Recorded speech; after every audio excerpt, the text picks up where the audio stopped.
Hello नमस्कार दोस्तों, कैसे हैं आप सब। मेरा नाम है दीपक विश्वकर्मा और आप देख रहे हैं dark legend horror stories YouTube channel. और आज की इस वीडियो में मैं फिर से आपको एक और डरावनी कहानी सुनाने के लिए हाजिर हो गया। तो अगर आपको डरावनी कहानियाँ सुनना पसंद है और आपने मेरे चैनल को अभी तक सब्सक्राइब नहीं किया है तो नीचे दिए गए लाल बटन को प्रेस करके हमारे चैनल को सब्सक्राइब कर लें। साथ ही साथ नोटिफिकेशन बेल को भी ऑन कर लें ताकि आपको हमारी न्यू वीडियोज़ की नोटिफिकेशन मिलती रहे। तो आइए शुरू करते हैं आज की इस वीडियो को।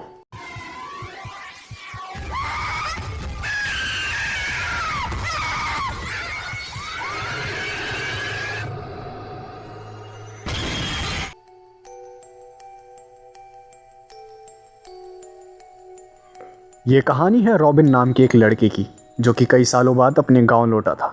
उसका गांव उसके देश के बॉर्डर पे था। रॉबिन प्रोफेशन से एक फौजी था और उसके फादर और ग्रैंडफादर भी एक फौजी थे। वो अपने गांव पहुंच ही रहा था, तभी अचानक से रात के अंधेरे में उसकी गाड़ी के सामने कोई आ जाता है, जिसकी वजह से रॉबिन उस गाड़ी का कंट्रोल खो देता है। वो ब्रेक लगाने की कोशिश करता है, लेकिन उससे पहले ही उसकी गाड़ी उस आदमी को ठोक देती है। रॉबिन अपनी गाड़ी को रोकता है जैसे तैसे करके और उस गाड़ी से उतरता है। वो उस आदमी की तरफ भाग के जाता है और पूछता है कि क्या आप ठीक हैं, लेकिन वो आदमी कोई जवाब नहीं देता। उसके चेहरे से खून बह रहा था।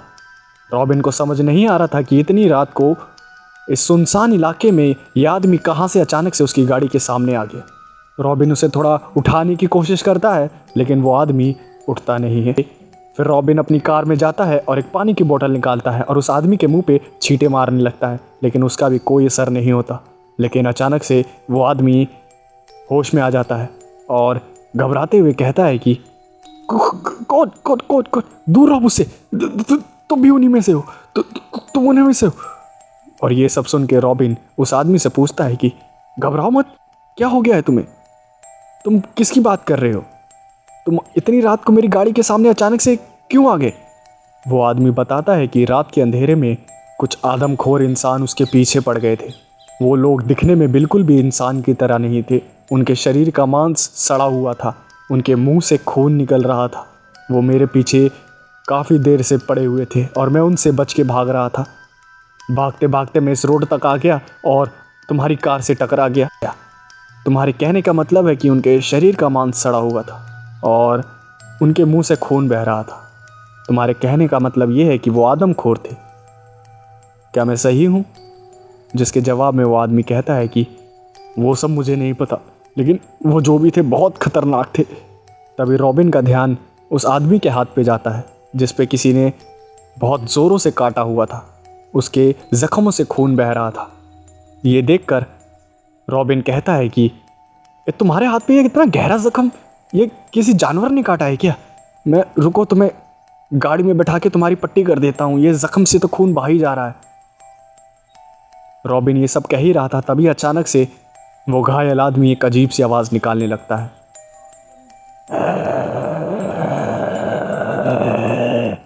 रॉबिन ये सब देख के थोड़ा सा डर जाता है और अपने कदम पीछे ले लेता है और पूछता है कि क्या हो गया है तुम्हें, तुम तो अभी ठीक थे। और वो घायल आदमी धीरे धीरे करके अजीब से व्यवहार करने लगता है। रॉबिन अपने कदम पीछे ले लेता है और वो घायल आदमी अचानक से खड़ा होता है और रॉबिन की तरफ अपने कदम बढ़ाने लगता है। और उसके चलने की चाल से ऐसा लग रहा था जैसे कोई वो इंसान है ही नहीं, वो एक मुर्दा है। वो धीरे धीरे अपने ही हाथों से अपने चेहरे को नोच लेता है और उसके चेहरे से बहता हुआ खून और भी ज़्यादा बहने लगता है। ये सब देख के रॉबिन घबराने लगता है और अपनी कार की तरफ भागता है। वो अपनी कार में बैठा ही था, तभी अचानक से वो आवाज़ें चारों तरफ से आने लगती हैं।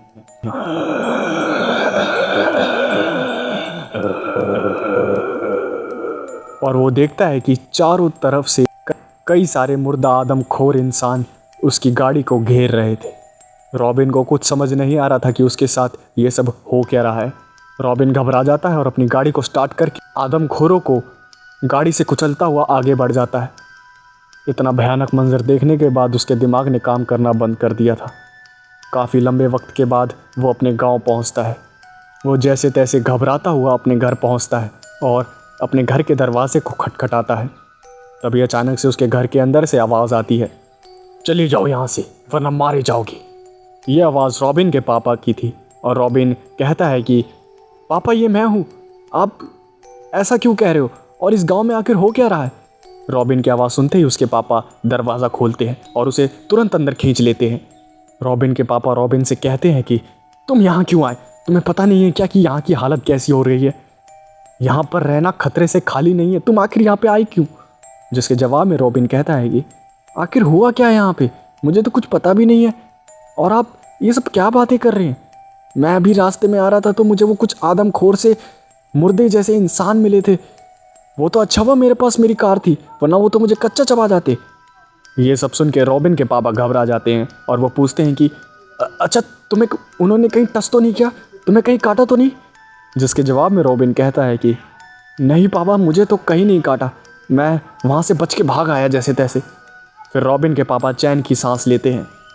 फिर रॉबिन के पापा रॉबिन को बताते हैं कि कुछ ही महीनों पहले गवर्नमेंट की तरफ से एक रिसर्च टीम उनके गांव में आई थी, क्योंकि गवर्नमेंट को पता चला था कि हमारे गांव के आसपास एक सीक्रेट बंकर है, और वो रिसर्च टीम उसी बंकर पे रिसर्च करने आई थी। वो रिसर्च टीम वहाँ पे रिसर्च कर ही रही थी, तभी अचानक से उन्हें एक सीक्रेट दरवाज़ा दिखाई देता है। वो उस दरवाजे को खोल देते हैं और उसके अंदर से कुछ वायरस निकलता है और वो सारे आदमखोर हो जाते हैं।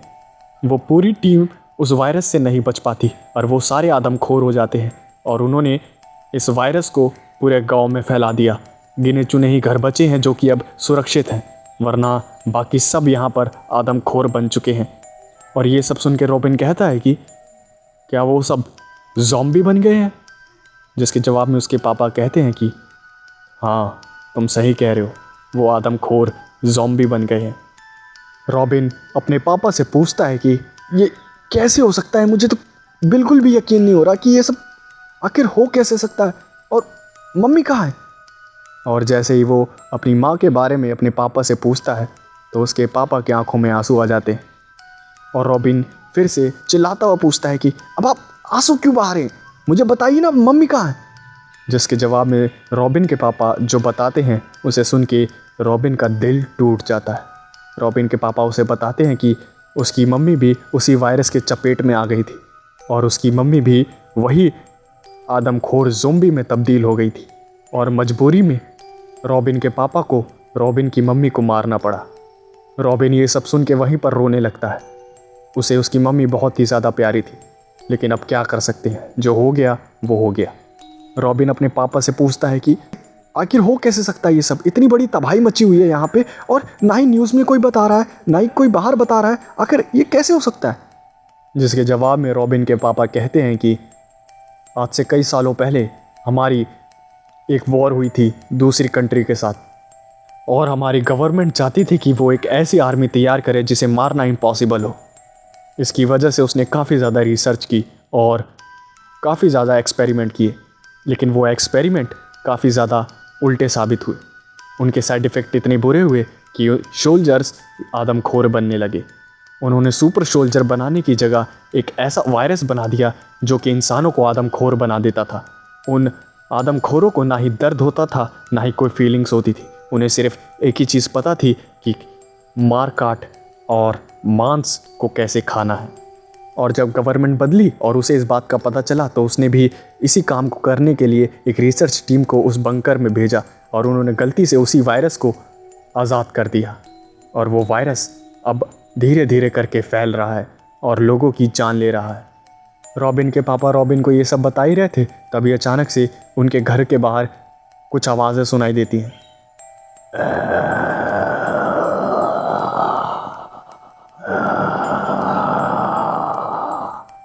और वो समझ गए थे कि ज़ॉम्बी यहाँ पर भी आ चुके हैं। रॉबिन पूछता है कि इन्हें रोकने का क्या तरीका है, हम इन्हें कैसे रोक सकते हैं। जिसके जवाब में रॉबिन के पापा एक ही बात बोलते हैं, इनके शरीर के इतने टुकड़े कर दो कि ये किसी को नुकसान पहुँचाने लायक ही ना बचे। बस ध्यान रखना कि ये तुम्हें काट ना पाए, क्योंकि अगर इन्होंने काटा तो फिर वो वायरस तुम्हारे अंदर भी आ जाएगा। और रॉबिन एक चैनसो लेके आ जाता है। रॉबिन के पापा बूढ़े हो चुके थे, लेकिन वो भी एक सोल्जर थे, जिसकी वजह से उनमें ताकत की कोई कमी नहीं थी। रॉबिन और उसके पिता मिलके उसके घर के बाहर आए हुए सारे ज़ॉम्बियों के टुकड़े टुकड़े कर देते हैं। और वो जब सारे ज़ॉम्बीज़ के टुकड़े टुकड़े कर देते हैं तभी अचानक से उनके कानों में एक और आवाज़ आती है।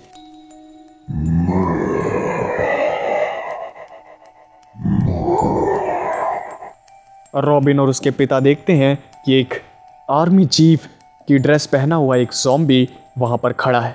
रॉबिन के पापा उसे देख के काफ़ी ज़्यादा घबरा जाते हैं और कहते हैं कि ये नहीं हो सकता, ये पॉसिबल ही नहीं है।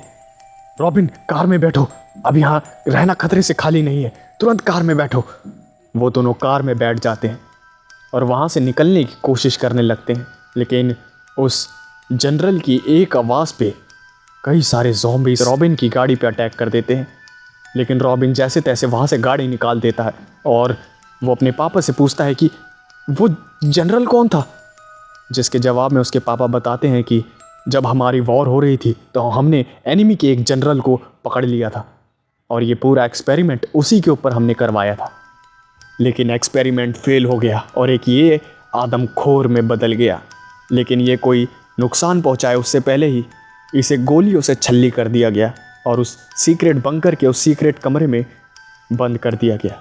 सबको यही लग रहा था कि ये जनरल मारा जा चुका है, लेकिन इसके शरीर से अभी भी वो वायरस फैल रहा था, जिसकी वजह से गवर्नमेंट ने, जो कि कई साल पहले थी, उसने इस एनिमी के लाश को उसी बंकर में दफना दिया। और नई गवर्नमेंट आने की वजह से उन्हें ये सब बातें पता नहीं थी और उन्होंने रिसर्च के चक्कर में उस रिसर्च टीम को यहाँ पर भेजा और उन्होंने शायद वायरस को नहीं, पूरे जनरल को ही आज़ाद कर दिया उस दरवाजे को खोल के। वो दोनों गाड़ी को भगा ही रहे थे, तभी अचानक से उनके सामने फिर से वही जनरल आके खड़ा हो जाता है। वो दोनों उसे अपनी गाड़ी से ठोक देते हैं, लेकिन उस जनरल को एक खरोच तक नहीं आती, बल्कि वो गाड़ी बुरी तरह से तबाह हो जाती है। वो दोनों गाड़ी से उतरते हैं और रॉबिन कहता है कि पापा, हम इसे मिलके ख़त्म कर सकते हैं, यह अभी अकेला है, इससे अच्छा मौका नहीं मिलेगा। जिसके जवाब में रॉबिन के पापा रॉबिन से कहते हैं कि बेटा, ये कभी अकेला नहीं होता। और वो जनरल ये बात सुन के हंसने लगता है और कहता है कि बिल्कुल सही कहा बच्चे, तुम काफी बड़े हो गए हो और समझदार भी। ये कहते ही वो अपना एक हाथ ऊपर करता है और ज़मीन में से कई मुर्दा लाशें बाहर निकल आती हैं और वो सारी ज़ॉम्बीज़ थी। वो सारी रॉबिन पे और उसके पापा पे अटैक करने वाली थी, लेकिन रॉबिन और उसके पापा उन ज़ॉम्बीज़ का सामना करते हैं। को मारने के बाद आता है वो जनरल, जिसे मारना सबसे ज़्यादा मुश्किल था। रॉबिन बिना सोचे समझे उस जनरल को मारने के लिए आगे बढ़ जाता है और रॉबिन के पापा उसे रोकते हैं, लेकिन वो अपने पापा की आवाज़ को अनसुना कर देता है और उस जनरल को मारने के लिए अकेला ही आगे बढ़ने लगता है। रॉबिन अपनी चेंसो से उसका हाथ काट देता है, लेकिन उस जनरल को कोई फ़र्क नहीं पड़ता और कुछ सेकंड्स में ही उसके हाथ वापस से ग्रो हो जाता है। और ये सब देख के रॉबिन और उसके पापा दोनों ही काफ़ी ज़्यादा घबरा जाते हैं। वो जनरल रॉबिन का एक हाथ पकड़ता है और कहता है कि अब तुम भी हम में से एक हो। इतने में ही रॉबिन के पापा उस जनरल को शूट कर देते हैं और वो जनरल थोड़ी देर के लिए घायल हो जाता है। रॉबिन और उसके पापा पैदल ही भागने लगते हैं और काफ़ी किलोमीटर भागने के बाद वो थक जाते हैं। उन्हें कोई भी मदद नहीं मिल पा रही थी, वो काफ़ी ज़्यादा निराश हो चुके थे। वो दोनों एक जगह गिर के बेहोश हो जाते हैं और जब रॉबिन को होश आता है तो वो देखता है कि उसका हाथ नीला पड़ रहा है। वो अपने पापा को होश में लाता है और उसके पापा रॉबिन का हाथ देख के काफ़ी ज़्यादा घबरा जाते हैं और वो कहते हैं कि बेटा, उसने वो वायरस तुम्हारे हाथ में भी फैला दिया है, अब धीरे धीरे तुम भी उन्हीं में से एक हो जाओगे। इससे बेहतर है कि तुम अपने हाथ काट दो। और ना चाहते हुए भी रॉबिन को अपना एक हाथ काटना पड़ता है ताकि इन्फेक्शन उसकी पूरी बॉडी में ना फैले। लेकिन वो दर्द से काफ़ी ज़्यादा चिल्लाने लगता है और बेहोश हो जाता है। रॉबिन का पापा, रॉबिन के पिता उसकी रखवाली करते हैं। रॉबिन जब तक होश में नहीं आ जाता, रॉबिन के पापा गन लेके वहीं पर खड़े रहते हैं ताकि कोई ज़ॉम्बी वहाँ ना आ जाए। लेकिन रॉबिन के पापा देखते हैं कि वो इन्फेक्शन वाला हाथ फिर से अपने आप ही रॉबिन के बाजुओं में फिर से जुड़ जाता है। ये सब देख के उनकी आंखें फटी की फटी रह जाती हैं। उन्हें कुछ समझ नहीं आता कि आखिर ये सब हो क्या रहा है। रॉबिन कुछ देर बाद उठता है और देखता है कि उसका हाथ फिर से पहले की तरह है, बस उसका हाथ अब नीला पड़ चुका है। रॉबिन अपने पापा से पूछता है कि आखिर ये सब हो क्या रहा है। जिसके जवाब में रॉबिन के पापा कहते हैं कि मुझे भी कुछ नहीं पता बेटा, शायद ये हाथ तुम्हारे शरीर से अलग नहीं हो सकता। अब रॉबिन ये सारी बात सुन के काफ़ी ज़्यादा गुस्से में आ जाता है और वो गुस्से में ही एक बड़े से पेड़ पे एक ज़ोरदार सा घूंसा मारता है। और जो होता है उसे देख के रॉबिन और उसके पिताजी दोनों घबरा जाते हैं। वो पेड़ एक ही घूंसे में नीचे गिर जाता है, वो भी इतना विशालकाय पेड़। ये सब देख के रॉबिन और उसके पापा हैरान हो गए थे कि आखिर एक ही घूंसे में ये इतना बड़ा विशालकाय पेड़ गिर कैसे सकता है। वो नीला हाथ चमकने लगता है और रॉबिन के पापा रॉबिन से कहते हैं कि रॉबिन, क्या तुम्हें भी वही जनरल वाली शक्तियाँ मिल गई है क्या? तुमने एक पंच में इतने विशालकाय पेड़ को ज़मीन पे गिरा दिया। रॉबिन को कुछ समझ नहीं आ रहा था कि आखिर उसके साथ हो क्या रहा है। रॉबिन के पापा उसे एक कब्रिस्तान में लेकर जाते हैं और रॉबिन से कहते हैं कि अपना हाथ ऊपर करो। रॉबिन अपना नीला वाला हाथ ऊपर करता है और उस हाथ में से एक रोशनी निकलती है। तभी अचानक से उस कब्रिस्तान की कब्रों में से मुर्दा लाशें बाहर आने लगती हैं। रॉबिन ये सब देख के काफ़ी ज़्यादा डर जाता है और अपने पापा से कहता है कि ये सब क्या हो रहा है, ये मुर्दा लाशें तो हमें मार देंगी। जिसके जवाब में रॉबिन के पापा कहते हैं कि नहीं, ये सब हमें नहीं मारेंगी क्योंकि इनको तुमने आज़ाद करवाया है, ये सब तुम्हारी बातें मानेंगी। तभी अचानक से एक आवाज़ आती है पीछे से, सही कहा बेटे। जिसके जवाब में रॉबिन पीछे मुड़ के देखता है कि एक और जनरल उसके पीछे खड़ा था और रॉबिन उस जनरल को देख के काफ़ी ज़्यादा भावुक हो जाता है और उसकी आंखों से आंसू बहने लगते हैं क्योंकि वो जनरल और कोई नहीं, उसके ग्रैंडफादर थे। उस हाथ की वजह से रॉबिन में अब ये पावर आ गई थी कि वो किसी भी मुर्दा को ज़िंदा कर सकता है। रॉबिन उस कब्रिस्तान के सारे मुर्दों को ज़िंदा कर देता है क्योंकि वो सारी कब्रें फ़ौजियों की थी जो कि उन्हीं के देश के थे और वो सारे जंग में शहीद हुए थे और उस जंग में शहीद होने वाले रॉबिन के ग्रैंडफादर भी थे और उस एनिमी के जनरल को पकड़ने वाले भी रॉबिन के फादर ही थे। रॉबिन अपनी एक आर्मी खड़ी कर देता है और उसी आर्मी से उस दूसरे देश के एनिमी जनरल की आर्मी से लड़ता है और काफ़ी मुश्किलों के बाद रॉबिन और उसकी आर्मी जीत जाती है।